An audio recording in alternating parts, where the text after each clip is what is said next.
So about 2 weeks ago, I made this video where I played some F1 2009 on the Wii. I absolutely dominated 2 races against the AI, but I didn't really see what other features there were in the game. Since then, I've spent more time playing the game and exploring what it has to offer. There are lots of features that aren't in the current F1 game. Some are very cool, some are useless, and some are just very weird. So let's go straight into the first one, which is the challenges mode in single player, where there are 70 different driving challenges you can complete. These are basically just things like passing checkpoints, overtaking as many cars as possible, getting a certain lap time, and stuff like that, which is kind of cool to be honest. Another thing I really like about this game is how the career mode works when you begin. Rather than just choosing the team you want to join in the current F1 game, you just start without a team and then you get invited to test sessions by a couple of teams where you have to try and impress them to get an F1 seat for the upcoming season. Basically, you can't be a paid driver in F1 2009.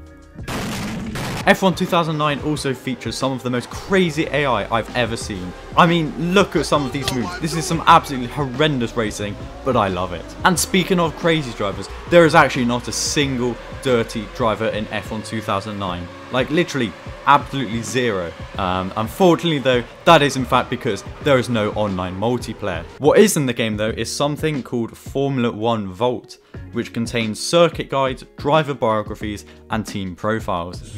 Which is, it's not too useful, but it's still better than F1 Life. There's also an awards section, and a lap records page, which I actually think is a very good feature, as you can have all of your times from different tracks on one page, as opposed to current F1 games, where the closest you can get to this is by visiting every single track in time trials to find out each of your best laps. And I want to as well speak about the time trials in F1 2009, as there's a few extra things from here. Firstly, you can actually change your tyre compound in time trials, which is something I really wish you could do in F1 22, just to sort of practice certain race conditions. You can create setups as well, and there's this thing where, to be honest, I have no idea if this is just specific to the I have no idea if this is just something specific to the 2009 F1 cars, or if this is actually a feature of this game which doesn't exist in the current game. So if anybody knows what the hell these numbers mean, then definitely feel free to help me out by commenting. You can also turn on the animations of driving in and out the pit lane, rather than just teleporting in and out of the garage, which I quite like.